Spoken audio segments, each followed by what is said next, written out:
For analyzing a project, there is a tool which is very comprehensive and is extensively used at international level. This tool is being explained here with the help of the manual provided by ADB, that is Asian Development Bank.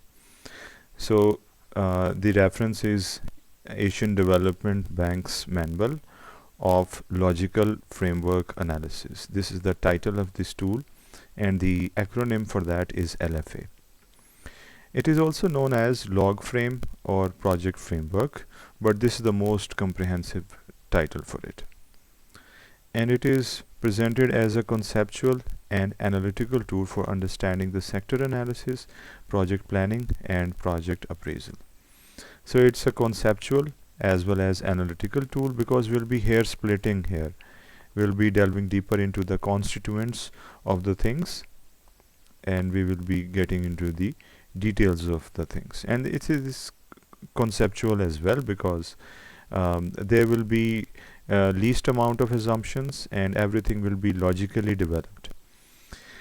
So there are a few terms like objectives, outputs, performance indicators, impacts, assumptions, cause-effect analysis that are extensively used in this technique.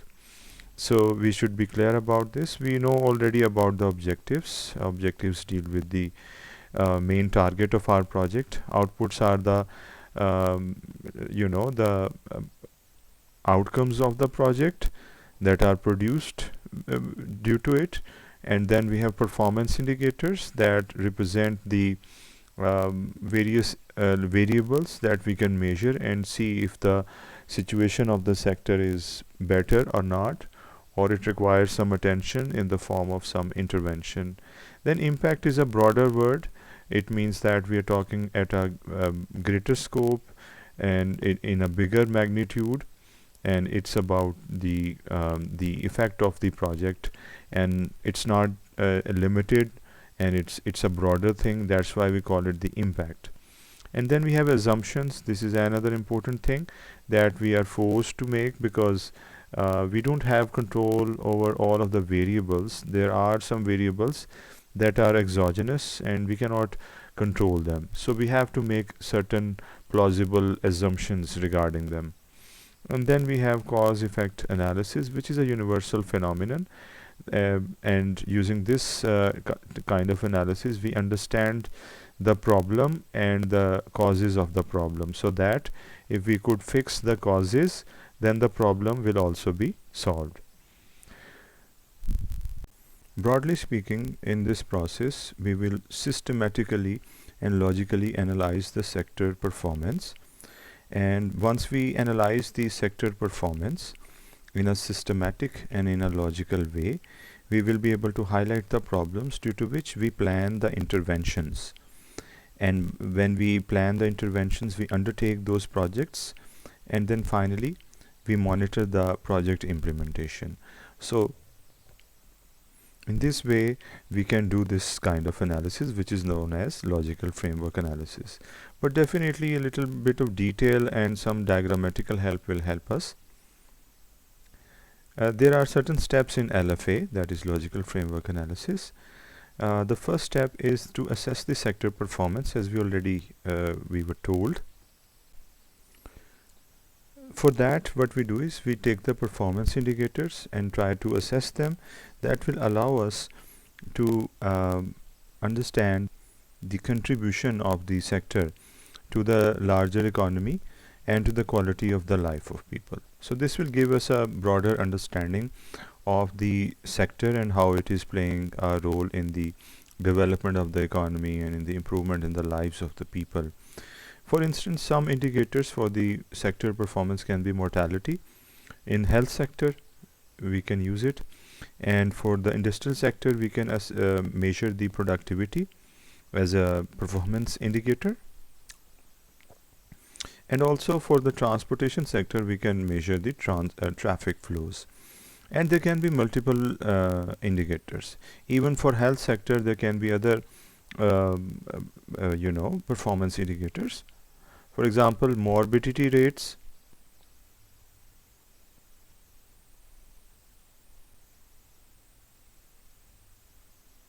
morbidity rates, infant mortality rates, and so on. In the face of pandemic, we can measure the infection rate and the death rate due to pandemic. So there can be a number of indicators that we can try to use to assess the performance of a certain sector.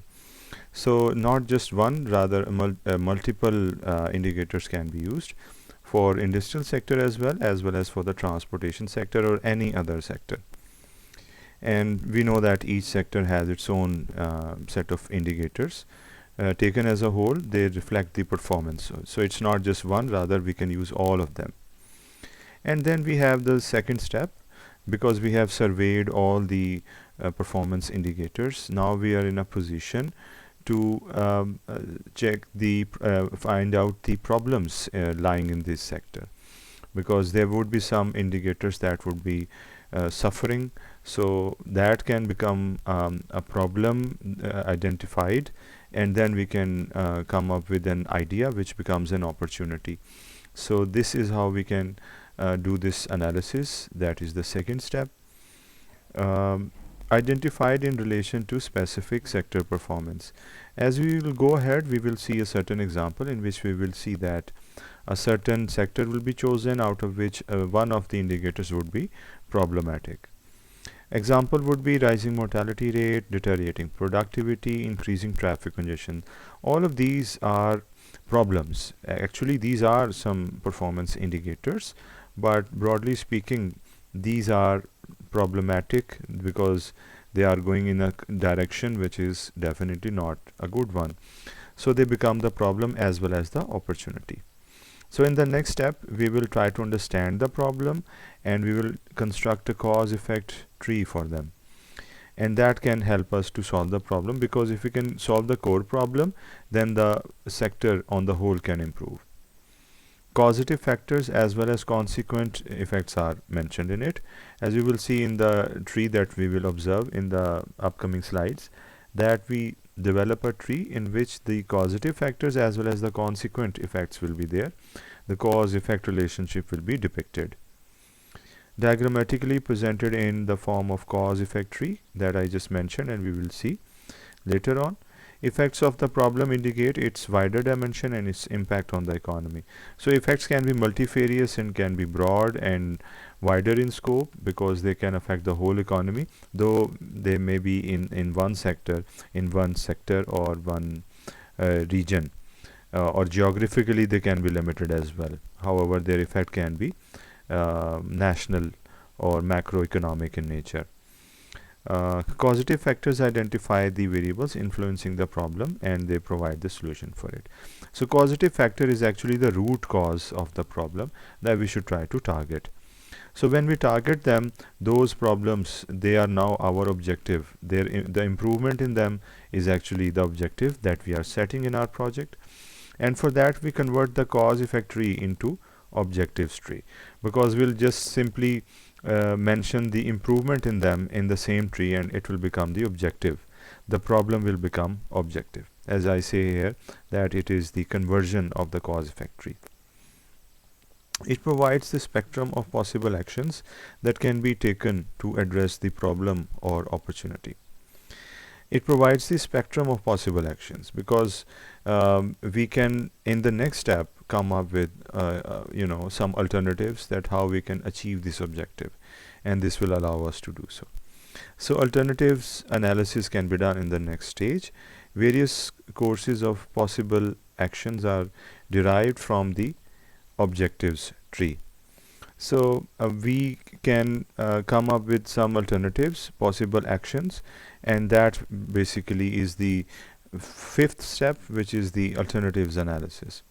All are aimed at improving the sector performance for the performance indicator being analyzed. So it means that all the alternatives that we have, they are actually focusing on the improvement in the sector. But definitely, being an economist, we have to choose the most cost-effective method of them. So therefore, we have to do this analysis, that is the alternative analysis, to come up with the most cost-effective alternative. So the options are assessed against each other using the specific criterion. Definitely, if we have to do comparison, we can choose the compare the options by keeping them in front of each other, and then it can allow us to come up with the most suitable one, leading to the choice of the most appropriate, that is efficient and effective. So the one that we choose should be efficient. It should have the ability to produce in the most effective way, and most efficient way, and as well as it should be effective. Being efficient is one thing in itself. A process can be efficient, but when it comes to being effective, it means that it is actually giving some output in an efficient manner in that certain situation. So this is the outcome that we are looking for. So it's not just about the efficiency of that system, it's also about its real output and the tendency of giving the real output in those circumstances. So we are looking for both of the traits, efficiency as well as effectiveness. Finally, after coming up with the most effective alternative, we design the project, and the logical framework matrix will help us in this, as well as the whole flowchart system that we will see in the diagram below. So it is actually the translation of the whole information into a design in which we have flowchart and we have a table as well. So let's look at this. It's the diagrammatical depiction of all the 6 steps that we have understood.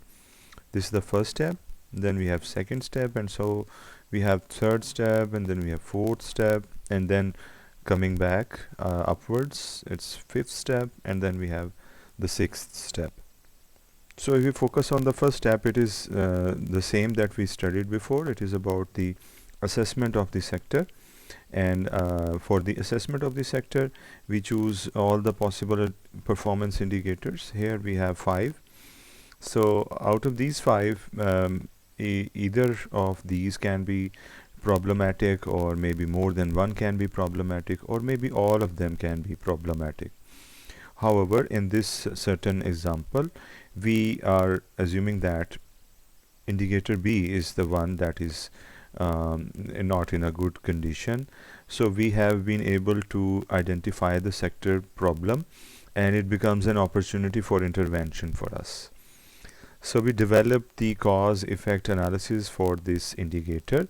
What are the causes and what are the effects? So causes are listed here, and then we have effects. So it's a tree that is guiding us about the causes, because if we are able to fix these causes, the problem in B will be removed, and the sector will perform better, as well as the whole economy will feel the tides of betterment due to this intervention. Now we have fourth step, in which we develop the objectives tree.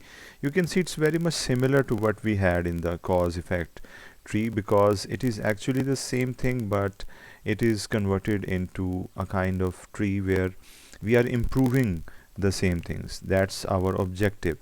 So the problems, they are being dealt with in a way that we are trying to improve their condition. So it becomes our objective, and finally the improvement will be felt at all the levels. And once if we have developed the objective tree, we can bring it here and choose the most suitable, effective or cost effective alternative out of them. That's why you can see a kind of slash here. It is telling us that we have to choose the most effective alternative across all the possible alternatives we have. And once we have chosen the most effective alternative, we can finally put all the information into the project design matrix, which is known as log frame matrix, in which you will have design summary, which you will have to write the goals, the purpose of the project, what are the outputs of the project, and what are the inputs of the project, and how these performance targets will be set, how these performance targets will be monitored, and what will be the assumptions required for this analysis.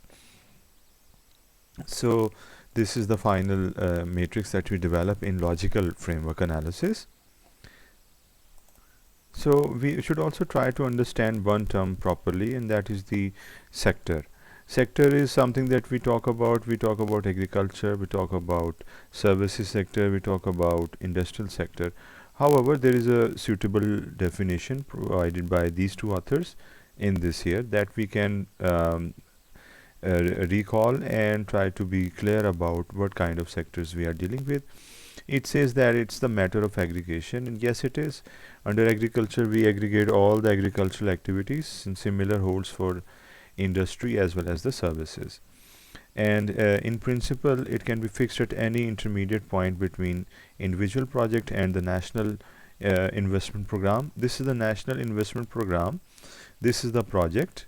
So in between, this is the sector, because a project in this sector will give rise to a better situation in the economy. So it is somewhere in between the project, the smallest element, and the biggest element, that is the biggest compound, that is the whole economy. So definition of a sector is largely a matter of convention and convenience. There is no hard and fast rule. We have to follow the conventions and we have to look for the convenience as well. We don't have to unnecessarily complicate this process of defining a sector. It's considerable agreement as to what a sector is, because when we observe in our economic discussions, the problem is not there when we talk about what is agricultural sector and what it is not. Most of the people agree on what are the boundaries of agricultural sector, what is within an industry, and what is included in the services sector. So there is hardly any dispute in this. So finally we can say that broadly speaking, producing or operating units in the economy that have common function or output. So common function or common output are there. If we have these traits, we can say that we are talking about a sector.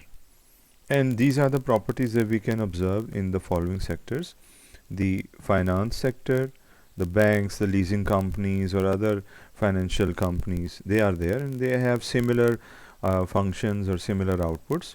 Same holds for industry, education, health, energy, transport, telecommunication, water, and agriculture. So all of these sectors, they are coherent collections of those individual units or operating units that have common output. Now all of these sectors, they actually contribute in varying degrees to the standard of living and quality of life of the country's citizens, because not all of them contribute equally. Some sectors contribute little less as compared to others, and they have their own contributions that cannot be overlooked, because we need agriculture, we need telecommunication, we need water, we need health sector. All of these sectors, they contribute to the standard of living and quality of life of the masses. They also contribute to the development of the overall economy. All of these sectors, they are there to improve the level of the development in the economy. The significance of each differs from country to country. In some countries, we have agriculture as the main contributor in the GDP. In some countries, we have services as the leading sector. In some countries, we have industry as the leading sector. So it can vary from one country to the other country. In less developed countries, definitely agriculture would be the critical sector, and in more developed countries, we can expect telecommunication, transportation, industry to be more crucial. So this is something that we should know about the sectors, and then how we can assess the performance of the sector. The purpose of sector assessment is to identify the opportunities for enhancing the sector performance. So once if we are able to assess the sector's performance, we are able to identify the opportunities, because once we did the sector assessment, we found that there is some problematic performance indicator, and then we can target it and do the intervention. We as project planners, we have to make sure that the sector policy or investments and services, they are aimed at benefiting the sector performance. They are aimed at providing good use of time, money, and opportunity in an efficient manner. So this is something we can all agree upon, that we need to improve the sector performance, we need to improve the allocation of time, money, and we have to make the best use of the opportunity that we have. Successful sector management requires a system to analyze its efficiency and effectiveness as a plan, as well as plan interventions if sector performance needs improvement. So if we conduct this sectoral analysis efficiently and effectively, and if our plan of intervention is timely, then definitely the improvement will occur. Then what are the factors that can affect the sector performance? This is a simple flow chart that helps us to understand that how the sector performance can be improved. What are the various determinants? It's basically showing a kind of sandwich, and the sandwich is in between these two headings. One is the institutional capacity, that how far the capacity exists in the certain institution or institutions that are within that sector. If they are capable, if they have the capacity, then definitely the sector performance will be high. So this is a positively related phenomenon. Side by side, we also need some policy and legal framework. Well-defined policy, well-defined legal framework will allow us to be able to have more inputs, to allow us to have better inputs and better outputs, and definitely the sectoral impact will be higher. So these are the two things that are required for efficient conversion of the inputs into outputs, and finally the impact of those outputs on the sector. So if the support is provided by these two elements, we can expect that these sector impacts will give rise to economic growth, will improve the human development, and will improve the condition of the environment. Using economic growth as the only indicator would not be sufficient, so we include the human development element as well as environment is also suitable if we include it in our analysis, so that a wholesome picture of the economy, society, and the well-being of the people is assessed. So if this framework is efficient, the sector performance will be at a higher level. So systematic sector analysis requires an understanding of these factors and their causal linkages. So let's try to take an example of these impacts with reference to two sectors. One is the agriculture, other is the transportation sector. In agriculture, if the agricultural productivity is increased, the production in agricultural sense will increase, which will provide greater amount of food, and that in turn will give increased incomes to the farmers. So this is the hierarchy of impacts, that how it happens sequentially, and this is how we should analyze them. We should see that if the vehicle density decreases, the travel time, journey time will decrease, because there will be less congestion, due to which there will be time savings. People will not be wasting time on the roads because if they get stuck. So that will finally increase the productivity of those people, and this is how in the transportation sector we can try to understand the hierarchy of the impacts. So after understanding these two examples, we should shed some light on verifiable performance indicators, because we know that performance indicators, they are critical in our understanding of the sector. However, they should be verifiable. It means that if we measure them in different points in time, pre and post analysis should work. So they should be properly measured. We should be able to measure them properly. There is not much of the vagueness in them. So let's see what we have here. VPIs, verifiable performance indicators. They define the sector performance objectives to be attained. They force us to specify what we want in to achieve in a sector.